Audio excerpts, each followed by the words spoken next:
歡迎大家嚟到小窮仔頻道。今日係2025年12月5日星期五。以下由我小窮仔個朋友仔小窮美同大家睇下呢則新聞啦。呢則新聞資料來自12月5日 GRTH 新聞。我哋睇下個標題先。標題係宏福苑5級火，逾1900個住戶登記一戶一社工服務。勞工及福利局與教育局分別推出輔導措施，幫助受大埔火災影響災民同埋師生渡難關。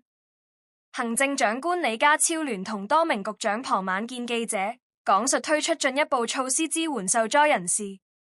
勞工及福利局局長孫玉菡話，當局推出的一戶一社工服務，至今日下午4時已登記超過1900個住戶，即餘下只有少數住戶未登記。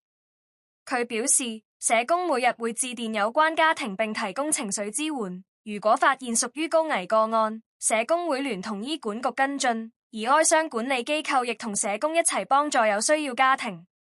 佢話明白好多大埔家庭都受到精神困擾，留意到有青少年晚上喺區內流連，當局已邀請青少年工作社工擺街站協助居民渡過難關。